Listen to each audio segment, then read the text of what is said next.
I personally want to welcome Congressman DioGuardi here. This is his first time here officially as a congressman. He was here 2 years ago for a debate that we put on for the Garnet Black. And at that time, he was running against Orrin Teicher, and we had a very fine debate here, and he went on to win the election. But more importantly, 2 years from now, every one of you will have the opportunity to vote in the next general election. And in 1987, this country will put on one of its great celebrations in celebrating the Constitution, 200th anniversary of writing that Constitution. That great document gives us the right to vote. Even though you and I don't occupy a great public office or an elected office, we do occupy a very important public office. And that office is the office of citizen. This morning's attempt is an attempt to prepare you to take on that responsibility and occupy that role as citizen. Matthew Harrigan is going to be the moderator of this program.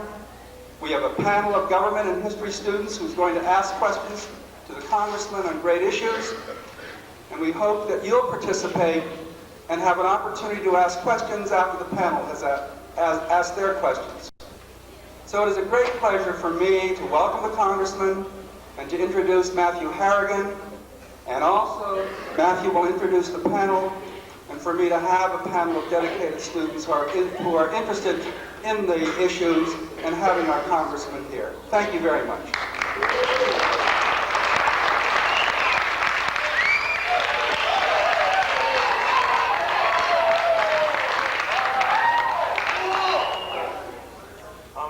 Welcome everybody. With us this morning is Congressman Joseph DioGuardi. Mr. DioGuardi is a member of the House of Representatives in Washington, D.C. He has just completed his first term in office, and Mr. DioGuardi is a native of Westchester living in New Rochelle. Before being elected to Congress in 1984, Mr. DioGuardi served on various political committees such as narcotics abuse and control, small businesses, and government operations. He graduated from Fordham University in 1962 and was employed for 22 years in an international accounting and consulting firm, becoming a senior partner. He is now a member of the Executive Committee Grace Caucus. Mr. DioGuardi will give a brief address. We have a panel of American government and politics students who will ask questions, and then we'll go to the audience for questions. Mr. DioGuardi.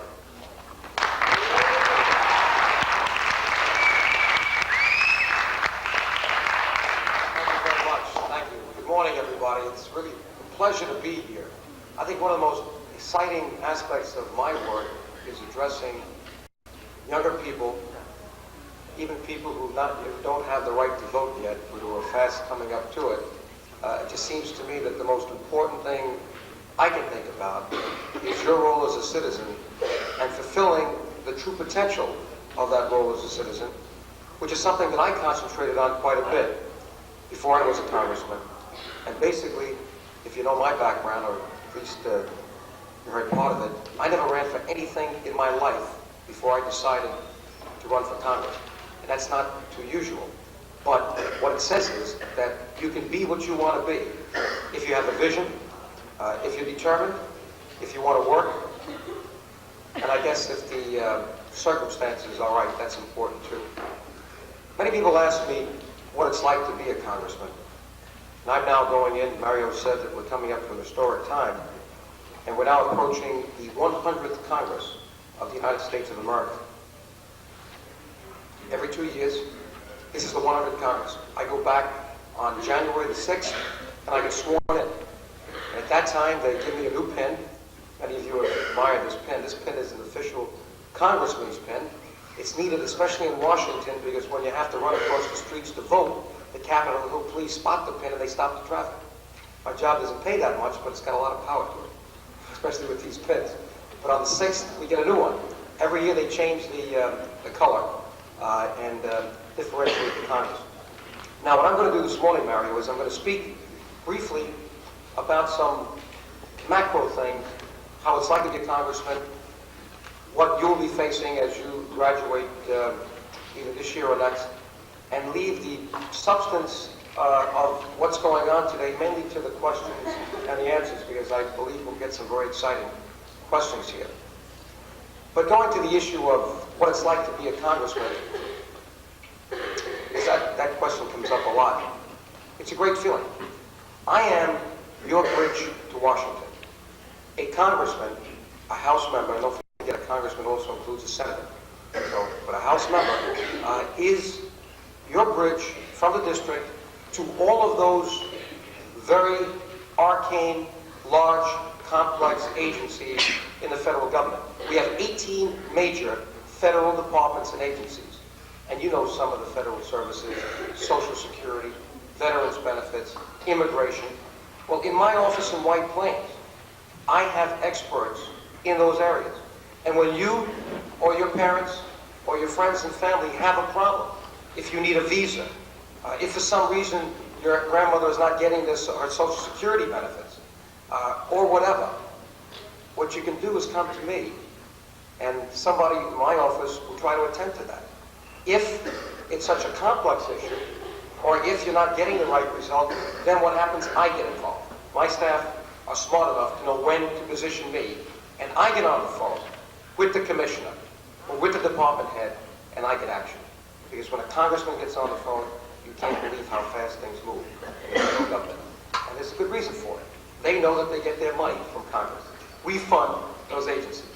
So one of the things that you should know, very practical, is how to use your congressman. He is truly a bridge between you and all of those federal agencies, so that when you need something, you shouldn't hesitate to come to him or to her. Now, if you don't know what a congressman does, and there's a lot that we can do, just write in my office. We've published a pamphlet so that you can access me in my office, because we are a service bureau to you. Another thing, when you come to Washington, you should call my office 2 or 3 weeks in advance. Why? I can arrange a private tour of the White House, a private tour of the Mint, of the FBI. We get you a demonstration of the latest weapons that are being used. All kinds of things. When you come down, if I'm available, if you're with your parents, I might even take you to lunch at the House dining room. Depends on my schedule. If you come down and you haven't called me, you should still drop by. I'll make 1 or 2 minutes available. I'll come out of the meeting for a constituent in my district if they happen to be in Washington. Another thing a congressman does, what we're going to talk about today, we pass laws. That's the business of Congress. The currency of Congress, just like information and education is the currency of democracy, as money is the currency of business, legislation is the currency of Congress, the legislative branch. If you want to get something done, it's nice to talk, to generalize, to conceptualize, but it's when you put a bill number on it, H.R. 4495, which was my bill, and will be introduced in January, to change the financial management systems in government, because you are not getting $1 worth of goods and services for $1 worth of your taxes. The waste is incredible. So I have a bill.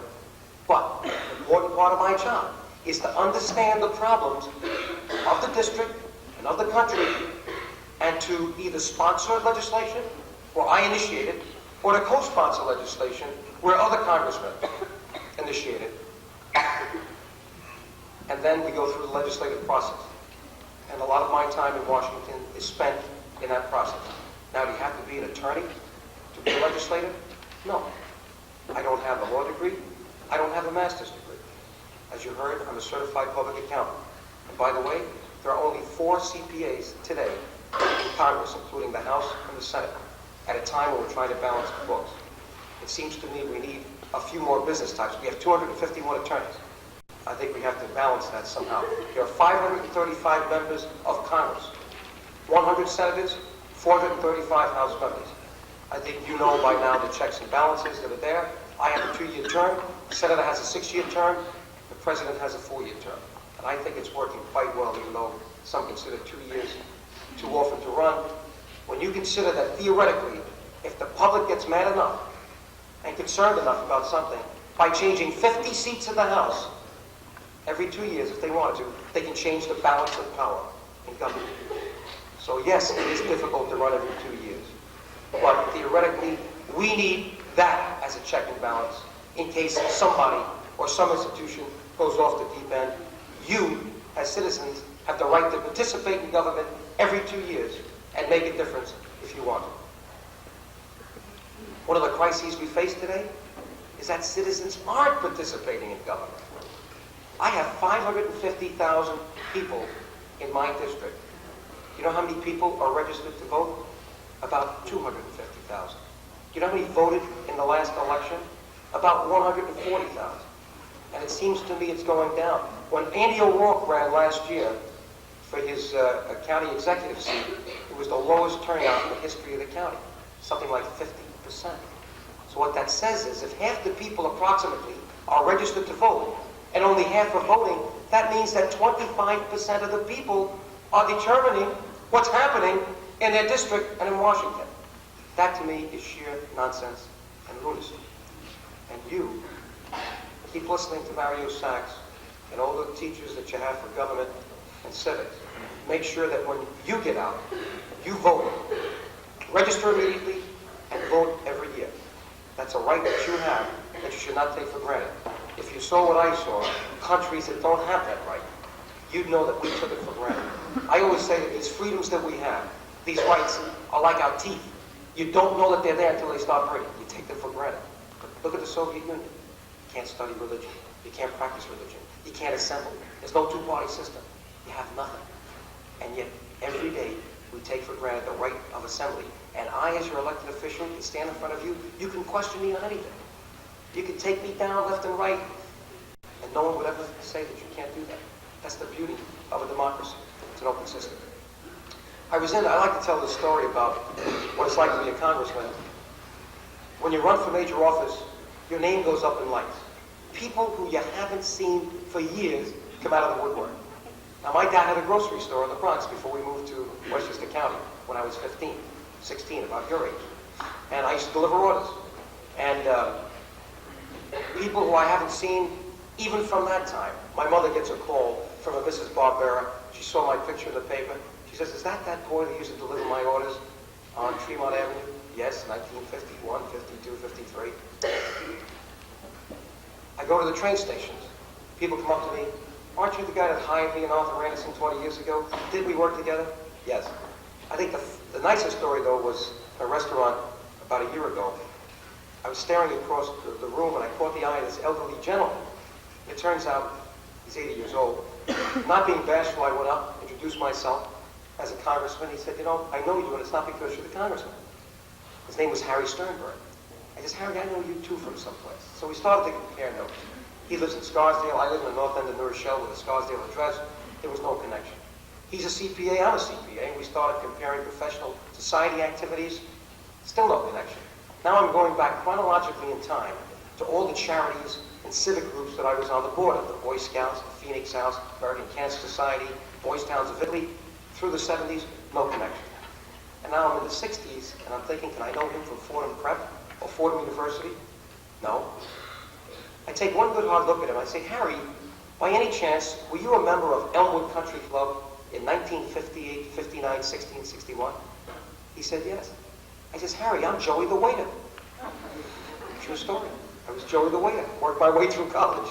And there are people today that I meet that remember me because I was a room service waiter in the morning, I served lunch, dinner, Mario, and I even was the card waiter at night.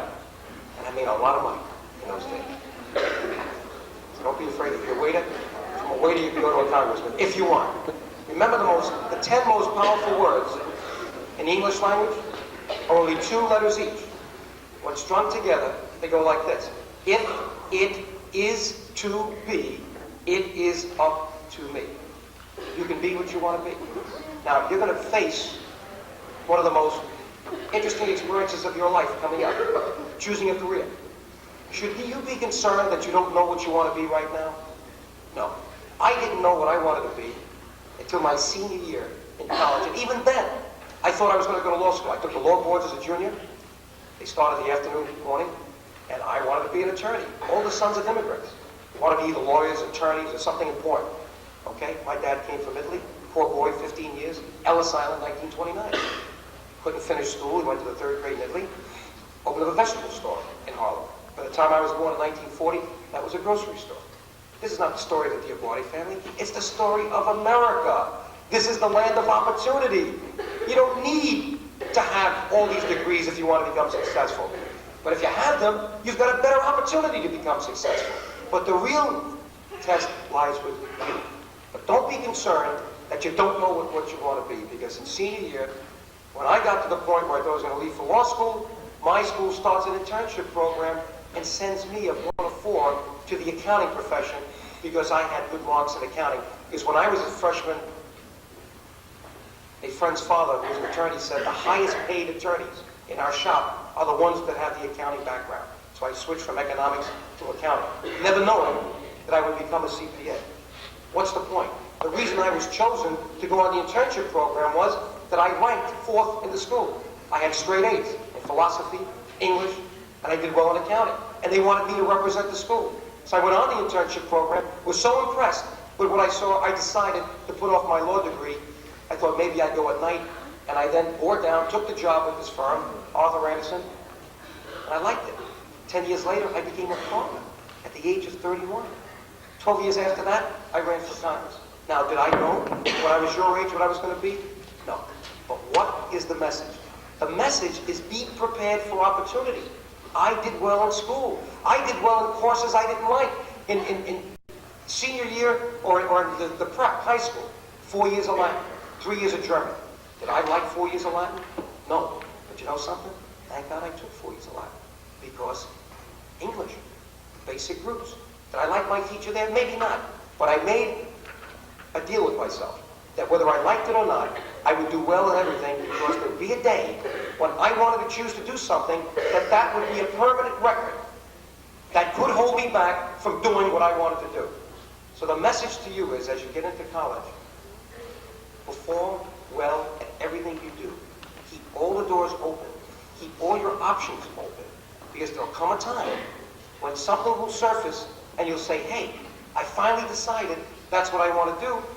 And the door may close on you, because then they'll take out your record and say, now what did you do to deserve this? You know what Confucius said many years ago? Luck is where opportunity meets preparation. When you're prepared, you're going to be damn lucky all the time. So always be prepared and do well. Henry Thoreau, if you haven't read his book yet, Walden Pond, you'll be reading it in college. What did he say as he was leaving the pond? He wanted to change the world. Then he realized, sitting around the pond, he was not going to do it there. He had to get back into society and change it from within. But as he left the pond in that beautiful experience, he said to his readers, build castles in the air. That's where they should be. In other words, be a dreamer. But then he said, put foundations under them. In other words, get those picks and shovels as my dad did, and the immigrants who came to this country, as I did when I worked hard as a waiter. Get into those trenches and make your dreams happen. In this country, you can do it. I did it. That's how I became a congressman. My wife says, Joe, you were a waiter, you were a shoe salesman, you were an intern, then a CPA, a partner, now a congressman. What do you want to be when you grow up? And they tell my wife, Carol, I don't know. And that's the beauty of life. You can be anything you want to be, and you can be fluid as long as you are a possibility thinker and you work hard. Now, we have a crisis in government today. The crisis is basically a financial one. And as someone who has that background, and you know it as a deficit, I know it as a lot more than a deficit, because the deficit has many faces. And one of the things that I see that you don't see with my background as a CPA is when I get under the numbers that everybody seems to be dealing with on the surface. We've got people throwing numbers around in Washington like drunken sailors. When I get into those numbers, I see a tremendous amount of waste. Okay? And that waste, to me, is undoing this beautiful country. The thing that bothers me most about what's happening is we're not living within our means, and you are going to have to pay for the excesses of what the people do today. I'll bring it home with a little card that I have, and then we'll get to the questions and answers. I'll give you the problem, a quick solution that I have, and then we'll talk about anything you want to talk about. You know what this card is? I hate to sound like American Express. This is my voting card. We have a computerized system in the House. At the end of each row of chairs, you put this in, all the lights go up. If you have a yes vote, it's green by your name. No vote, it's red. If it's a quorum call present, it's orange. Take a good hard look at this card. It takes 15 minutes to vote usually. This is the most expensive credit card in the world.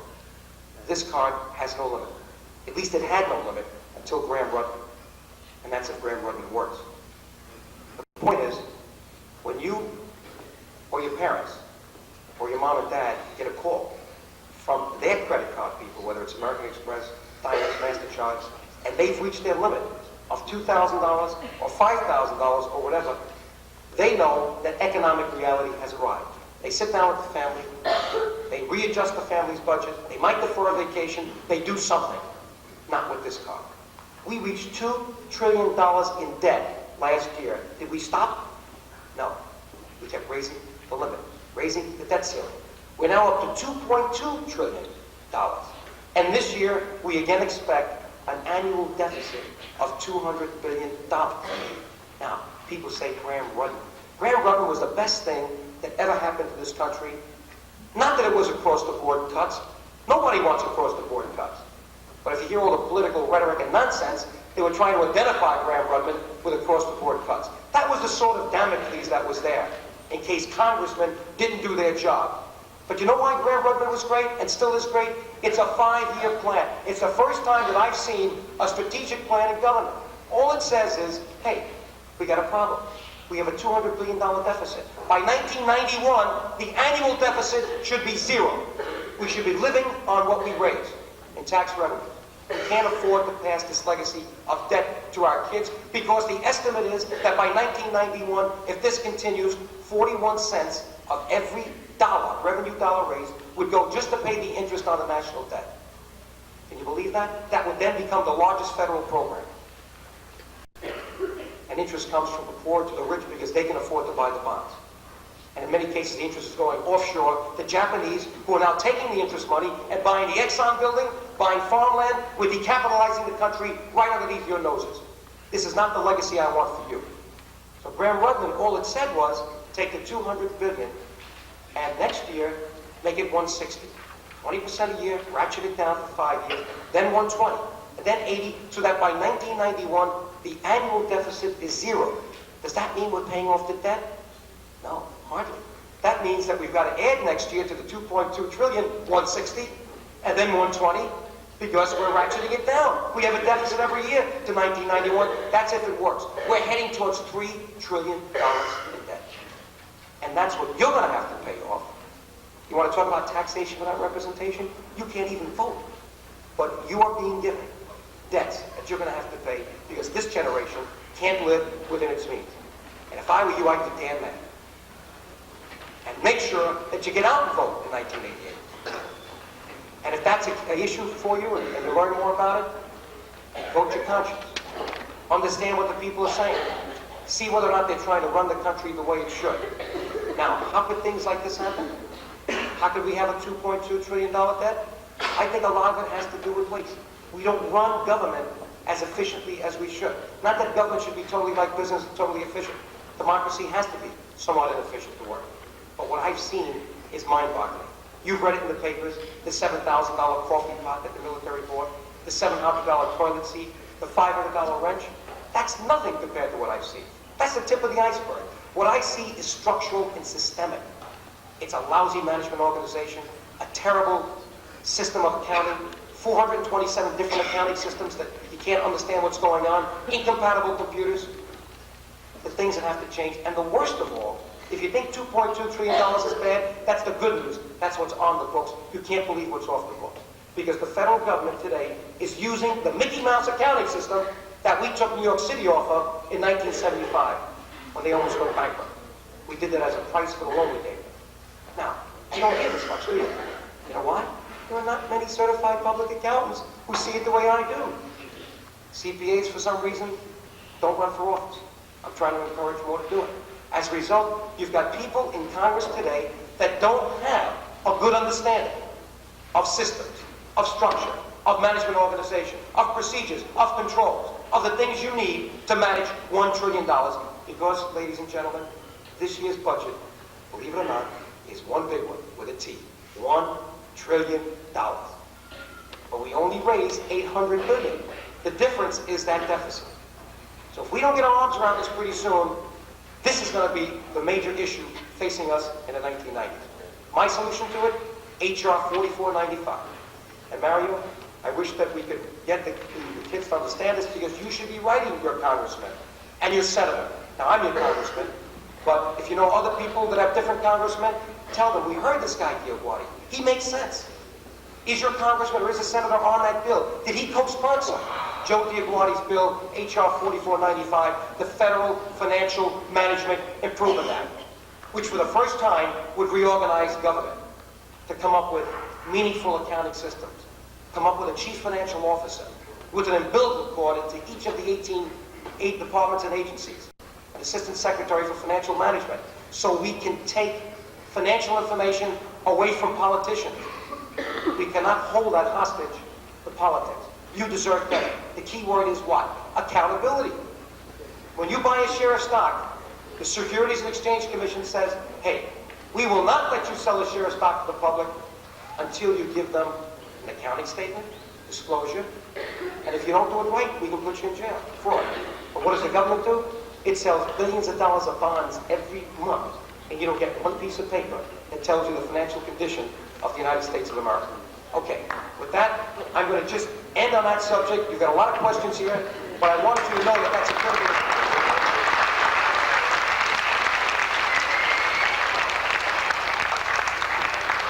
We're running just a little bit behind schedule, and I see Mr. Flood standing in the background, and I'm wondering if he will graciously consent to us to go on to the next period so we have an opportunity for student participation.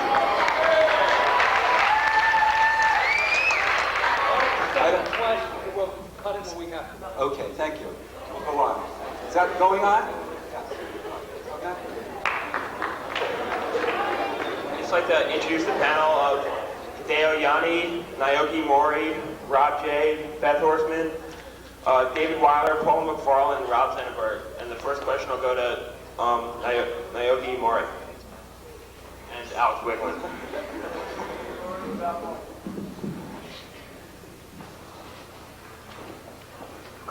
Congressman DioGuardi, regardless of Iran-Contra crisis, President Reagan is a lame duck. However, do you think Mr. Reagan's administration can continue to lead our country and carry out his both economic and foreign policy programs? Good question. The most immediate crisis we face today, and it's all over the press, is to deal effectively with the issue of Iran, the hostages, and the tying to the country. It's time for full disclosure. It's time that we got all the facts on the table so we can determine who violated the laws of this country. And we should do that immediately.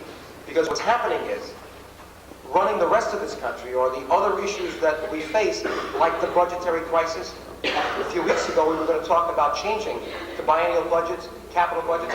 This is now all a hostage, in a sense, to the Iran crisis, which is very important, because we want to understand whether our government's working. My feeling is that President Reagan did not know what was going on, but someone did. And someone has got to account for what went on. And if the laws were violated, I believe that those people should be dealt with and removed immediately. Let me say something about Mr. Reagan, President Reagan, as you referred to as a lame duck. My feeling is that President Reagan is the greatest president of my lifetime. Don't forget what this man has accomplished. We focus now on a problem. It may have been an error in judgment, one that I think he's admitted. He's appointed a special prosecutor, but he did not admit that he knew all of the facts. I don't believe this man knew all of the facts. I believe that other people did, and they have to be dealt with. But think about what President Reagan has done for this country. Since he has been there in 6 years, 12 million people have been put back to work. Don't forget that unemployment was once near 10%. It's now down in the country somewhere between 7.5 to 8. In this county, it's like 3%.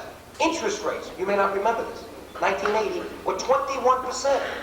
Now, and you couldn't get a homeowner's mortgage. Now they're below 10. Inflation, the cruelest tax on the poor, was 15%. You know what it is right now? Incredibly, between 2 and 3%. You go on and on and on. So what I'm saying is, let's look at this thing in its perspective. We've got to deal with it. But let's not judge the Reagan administration by this one thing. It's got to be dealt with, and I believe the president's doing everything he can to deal with it with the independent prosecutor. And my feeling is that it's got to be dealt with right away, because we want to find out what the facts are so we can go on to run this country. We can't have gridlock, which is what we have right now because of the Iran crisis.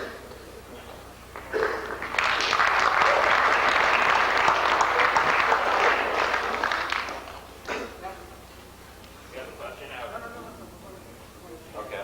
We'll have the next question from Beth Horstman. Do you think the Supreme Court's decision, Wade versus Roe, which allows abortions? The whole abortion issue is one of the most controversial issues affecting the country. I think you know my stand on it. I believe that abortions are wrong. I believe that the issue is dealing with why abortions happen and preventing unwanted pregnancies. So in my tenure as your congressman, I have tried to get as much money as I can for Planned Parenthood, for educational programs, and things like that. I didn't take the Right to Life line, however, because I felt that this was not an issue that should be a polarizing issue in this district, and I didn't think one-issue parties lent a lot to the debate. Right now, Roe versus Wade is the law of the land. I'm not one now that's crusading to change the Constitution, but I have to tell you that I believe that abortion is wrong, and I vote against the federal funding of abortion. Let's go to Paul McFarland for the next question. Mr. DioGuardi, as you know, there's a civil war going on in Nicaragua. Why do you support Americans' taxpayers' money to overthrow a government that has support from its people? Okay, this is not a partisan issue because you have 74, well, let's put it this way. Some of the most powerful Democrats in the House of Representatives vote for aid to the Contras. The chairman of the Foreign Affairs Committee, Dante Fascell, mind you, the chairman of the committee, a powerful Democrat, he votes for aid to the Contras. Claude Pepper, chairman of the Rules Committee, a Democrat, votes for aid to the Contras. So it's not a question of, is it a Republican issue, is it a Democratic issue? The reason why I voted for the aid, it's not an easy decision, was national security. I'm concerned that Mr. Ortega is trying to build another launching pad for Soviet-Cuban aggression in this hemisphere. And there are reasons to fear that. I've been briefed by the CEA. If you look at the airport that we started building when we were there with them, it is 4 times, the one that they're trying to build right now that they're saying is for commercial use, is 4 times larger than their needs. There's a large presence of the Soviets, Cubans, Bulgarians in the country. We have to be careful that we do not have another destabilizing force in this hemisphere. Now, Ortega was one that we supported originally when Somoza was overthrown. If you go back into the history books, or not too long ago, he didn't deliver the democracy he promised he was going to deliver. Right now, he's closed down the papers. The Catholic Church and the synagogues are not able to do what they want. There's not freedom of expression the way it should be. In the last election, he drove out his major opponent. He didn't allow for rallies. There is not a democracy there the way he promised. Now, I believe we are right at this point to stop him from consolidating his power. And the only way we can do it is to support the only group that's there that seems to be representative of that country, and that's the Contras, the so-called freedom fighters. Are they the best? Well, I'm not happy with them totally. I think that they violate human rights too. So do the Sandinistas. But the point is, you got to make a judgment. And right now, the security of the United States of America is a thing that's uppermost in my mind. And I feel very uncomfortable that we have a Marxist totalitarian regime in Nicaragua, and that's what it is right now. Do you know that there are stamps in Nicaragua? I was surprised. They handed them out, House of Representatives, already. Stamps, postal stamps, with Lenin's picture on them, Marx's picture on them. So, Mr. Ortega is not making any vote. He's a communist regime. He wants to be communist, and we got to decide, is that good for the United States of America? I don't think it is. That's why I support it.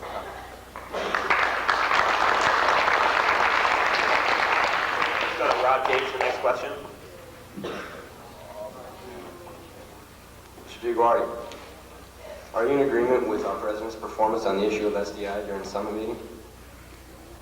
Another good question that came up, as you know, in the debates. Yes, I am. I think that the Strategic Defense Initiative is the reason why the Soviets came to the table. 3 years ago, when I first ran, or 2 years ago, no one could have dreamed that we would have gotten the Soviets back to the table to talk. At that time, the issue is, why aren't we talking? All of a sudden, the issue of strategic defense came up, the initiative, and the Soviets became concerned. They started reaching out to us. President Reagan has used that system very wisely. Not exactly as a bargaining chip, but he's told the Soviets that on that, there's not going to be much compromise because we do not tolerate what they've done for the last 20 years. The Soviets have built up the largest arsenal the world has ever seen in the last 20 years. The largest naval fleet, they have the most missiles. By any stretch of the imagination, even in conventional weapons, they have built up this system. Why? What are their motives? At a time when they can't feed their own people. Here's a system that has to buy grain from the United States and Canada. We feed the Soviet people. We allow them to buy grain from us, but they can't feed their own people. They have a bankrupt system, and yet they devote a huge amount of their gross national product to weaponry. Why? I think that's cause for concern. The Strategic Defense Initiative is a concern to them. Why? Because we have a technological edge. It is admitted, even by them, that they are 10 years behind us in computer technology. You might say, why? Well, their kids in school don't have computers. Because computers are very dangerous if you're a communist. Because with computers, you can get information out a lot faster. So they have retarded the study of computers in school. As a result, this country is a light year ahead of them right now in that technology, and they know that we can pull off an SDI. Sure, you're going to hear scientists say it on this side it can't be done, and scientists it can't be done. But why are they so concerned? If it's not something that can be effective, what's the difference? They seem to be very concerned because they do know that the SDI will make obsolete 20 years of all the missile building and everything else that they've done. And they can't afford that. So they're trying to get us to stop it. What did they want at Reykjavik? They said, well, we'll give you all of this, but you have to promise not to develop or even research SDI for another 10 years. You know why? And they think we're fools. They want to catch up.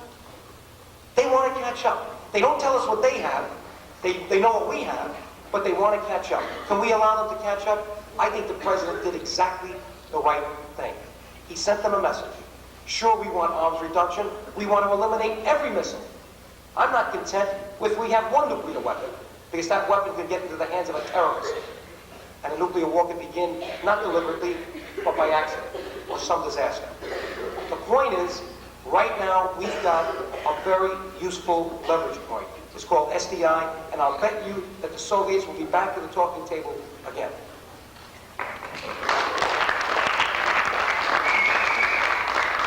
Next is Alice Whitland. The Supreme Court decided that capital punishment is not cruel and unusual punishment, but there is the question of whether discrimination exists. Do you feel it does exist, and would you be in favor of abolishing it nationally? Abolishing discrimination? No, of course, the death penalty. The death penalty is another one of these issues that polarizes people. I am for the death penalty in certain circumstances. And let me give you some examples. There are people who are a danger to other people even when they're in jail. There was a young, beautiful prison guard named Donna Payan 4 or 5 years ago. She was brutally murdered by a man who was in jail for 3 murders, would have served 3 lifetime sentences, all right, who would have been put to death had we had a statute that allowed that in the state. And he brutally mutilated and murdered this person. What I'm saying is, there comes a point at which you have to say that an individual is not rehabilitatable, is such a risk to society that a judgment, the ultimate judgment, has to be made on that person. So I am for the death penalty in circumstances, certainly with terrorists, Certainly where, and I supported the death penalty for drug dealers who get involved with murders in their illicit enterprises, murder during terrorism. I'd say that cold-blooded murder, another example, Gary Stimulowski, the cop that was killed by that nut who then killed that woman, remember, and mutilated her face. You heard that in the paper. I can forget his name right now, but it was such a terrible crime. I mean, it would seem to me that that would be another individual that would have been a candidate for the ultimate punishment. I'm not saying that it should be done every time someone commits murder, but we've got to look at those cases where the punishment, where the murder is so grotesque, where it's so cold-blooded, where there were no extenuating circumstances, and say, is it safe for society to keep that individual in jail for a lifetime, where even in jail, the individual can be a threat to others. So I do subscribe to the capital punishment.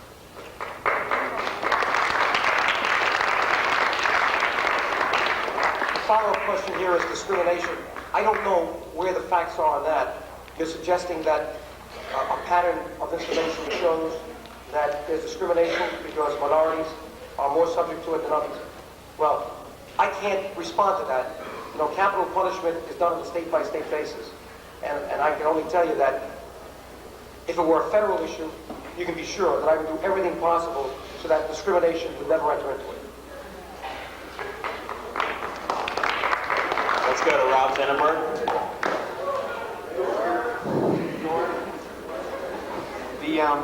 The absolute freedom of the press is evident, and do you think that the press has undermined two fairly good presidencies and given the Republicans a bad name associated with scandal and lies, or do you feel that the press has saved the country from greater atrocities which could have been committed if the press did not intervene and reveal the present situation using their freedom and inform what they feel should be known to the people, you know, regarding Iran and Watergate? So, Well, we're now talking about the very foundation of our government, the Constitution. Freedom of speech, freedom of the press, these are not things that you can discuss lightly or take lightly or tamper with. There's a free marketplace of ideas and information in this country. That's why we are a democracy. If we do anything to even suggest that the press should not have free access to this or that, we begin to undermine that system.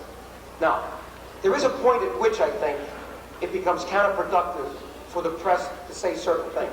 And what is that on? Matters of national security. Obviously, if everything that's being done in this country regarding national security, regarding intelligence and whatnot, is in the press, then we're not going to have a very effective national security, because we will be telegraphing all of our punches to the other side, and they will be a step ahead of us. And in the world today, where we do have a dangerous situation with the Soviet Union, while we try to talk to them all the time, we just don't believe in the same things. It's not a moral country. They don't believe in God. I don't care what your religion is. They don't believe in God. You cannot even admit that there's a God in a Marxist regime.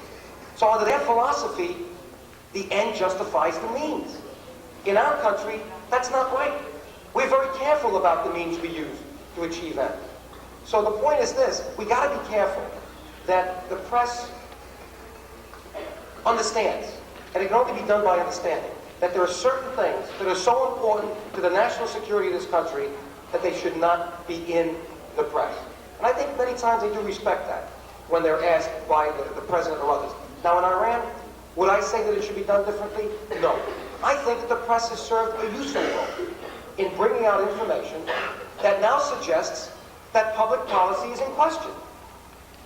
I mean, one of the things that politics is all about is, are public officials serving public policy or the desires of the public? There is obviously great concern. I'm concerned when I hear that we are using arms or hostages dealing with so-called terrorists when we've been sending out a message that we would never deal with hostages, with terrorists in any way. Certainly not with arms. So there is a contradiction here. I think the public's entitled to know why. I think the president must answer that question. Now, the money going to Nicaragua, that appears to be illegal. It's not now, because the law of the land says we can't support, but it was at the time it was being done. So we've got to figure out who did it and hold them accountable for it. I think the press has played a useful role there. So I think the bottom line is that the public is entitled to know as much as possible, short of things that can endanger the national security of the country. I don't think they went overboard with Iran, but I do think that some congressmen have gone overboard. And I went on the press the day after Steve Solars came out of that meeting of the Foreign Affairs Committee like a hero, Steve Solars from Brooklyn, and started to indicate or infer that the president was lying based on what he heard before all the facts were on the table. I think that sheer grandstanding and press opportunities, photo opportunities, I think if anybody abuses the press, it's congressmen who take an issue of importance and try to run out there to get their pictures in the press before all the facts were on the table. And that was one example. Did you have any of the facts before it became public at all? Did you know of anything? It said a lot of congressmen knew about things. Were you one of them? No. First of all, I'm not on a committee. Even now, the committees that are meeting, intelligence committees and foreign affairs, Congress is not in session. Since I'm not on those committees, I'm not privy to all the information except what I read in the paper. But I will be when we go back, because we will be briefed when Congress again commences in January. But I knew nothing of the details. Let's go to David Weiler. Mr. DioGuardi, as you know, there are serious questions in our country regarding proposed legislation requiring individuals who are going to be employed in public and private schools, and students entering high schools will be tested. Do you think this violates the constitutional rights, and will there be more control of individuals by the federal government? You're talking about drug testing? Yes. So I hope you're going to be tested on something. Again, another very good question. Let me put it to you this way. Wouldn't you be concerned if you were driving on the road and a car came from the other side of the road over the divider and hit you, or if you saw a car coming over the divider, wouldn't you be concerned that that could have hit you, that car? Aren't you concerned when you read in the papers the amount of automobile accidents occurring because, especially youth, on alcohol abuse and drug abuse? I mean, I'm talking about statistics that I'm reading. Aren't you concerned that there are policemen now that we hear have used cocaine or marijuana? Aren't you concerned that there are football players now that the role models of society, sports, are now found to be using it? Some have died, like Len Bias. I am so concerned now about the prevalence of youth in this country, of drugs in this country, that yes, I am beginning to think that we do need drug testing of some type. Now, I would start with the jobs that involve the security of the people of the United States of America. For instance, air traffic controllers. Wouldn't you be concerned if you heard that someone that was guiding your plane in from your vacation was using coke or marijuana? When they have to have split-second timing, looking at all those planes up there? I would think immediately the federal government should require drug testing from air traffic controllers. I think immediately all police officers, all law enforcement officials should be required. Now we get to another issue. You are going to be entitled to a license pretty soon. It's called driving a car. Some of you may have it already. I'll pose a question to you. Are you comfortable that people can get a license without being tested? Are you comfortable that there may be people driving on the streets next to you that could be high and could take your life? Now, I haven't made this decision yet in my mind and in my heart, whether or not I would propose this. But I'm getting to the point where I'm thinking that any time we give someone a license, which is a privilege, we should make it a responsibility so that they protect their fellow citizens. And the way we do that is to require certain things. And maybe it's not far-fetched to require that if you want a license to drive, where you're driving a 2, 3, or 4,000 pound vehicle that can literally wipe out a family, that you've got to at least tell us that you're drug-free. And the way you do it is by taking a test. Because it's not your rights that I'm talking about, it's the rights of others, their civil rights, which is their life, that can be deprived, they can be deprived of if you, for some reason, decide that you want to be a drug abuser and drive a car. So I think that this is an issue that we got to be wrestling with pretty soon. I do not say we should be testing everybody in the country. But I think that where public safety is an issue, we have to consider this.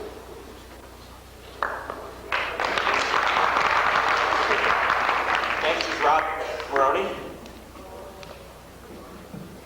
Mr. DioGuardi, do you believe that Lieutenant Colonel North and Admiral Poindexter are the only two people who have known about the Swiss bank accounts and the diversion of money to the Contras? Well, I can only tell you what I speculate. And at this point, from what I read in the papers, I would have to say that the bulk of the knowledge of that rests with those two individuals. I don't think they would be claiming the Fifth Amendment if they were blameless. Now, maybe that's not the way to say it, but it seems to me that there's some fault there, and we've got to get to the bottom of it. Is it likely that others knew about this? I would say yes. I would say that people in the CIA should have known about it. If they didn't know about it, my feeling is they should have known about it because there are monitoring devices on the way funds are transferred from one country to another, and part of our intelligence network picks those things up. So I would say it's likely that others knew facets of what went on, but I think it's clear to me reading the papers, that's all I know is what I read, that Poindexter and North were the main individuals or players in this whole scheme. Again, in my heart, I don't believe the president knew all of those facts. Our final question is from DioGuardi. Last week, the Soviet Union and Iran held their first high-level economic talks since the 1979 Islamic Revolution. Mr. DioGuardi, do you think the instability of President Reagan toward Iran has encouraged the Russians to attempt to establish better relations with Iran?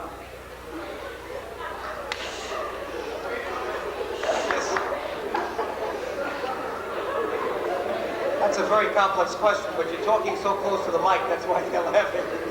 It comes out. All right. I think that this whole issue of Iran,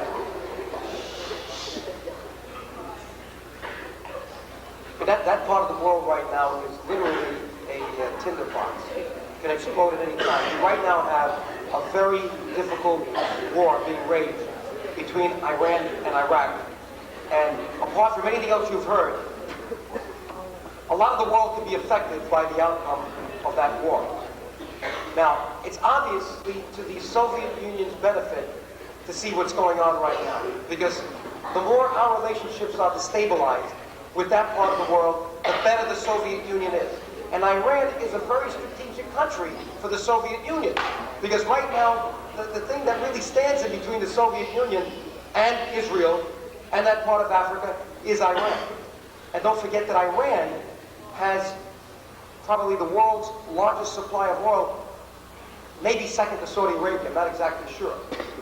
And the issue why this is so important to us, even though we now have good oil reserves, which we didn't have 5, 6, 7 years ago. By the way, I'm concerned about that too with this whole oil crisis. Our allies, Japan, Italy, England, even Canada, depend very heavily on oil from Clark Island, from those Iran refineries. So anything that happens there is going to affect us whether we like it or not. To get to your question, I think that what has happened has encouraged the Soviet Union to get more involved with Iran, to somehow get a better alliance with what's going on there with the Ayatollah. And somehow we're going to have to deal with that. You know, if the motivation of what was happening today with the Iranian crisis was that we should have established, and we should continue to establish, dialogue with the moderate elements in Iran, I can understand that as a good public policy. I don't think they should have used arms to do it. Now, I think what the president may have got involved in here was getting involved with good public policy that suggested, yes, we should quietly reach out to the moderate elements of the Iran regime because the Ayatollah is not going to be here forever. But for some reason, he must have delegated this to people like Poindexter and Ali North, who then decided to make it much more complex, and it got involved with the country.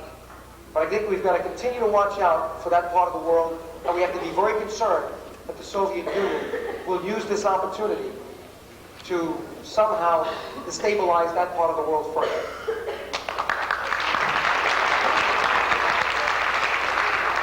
Those were excellent questions. They really were.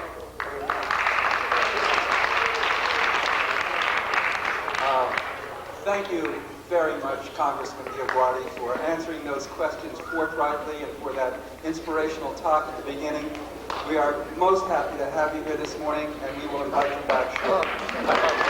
One thing before you leave, because I before gave you some indication that the financial structure of the country has to be improved. That may sound like bad news, but let me tell you the good news.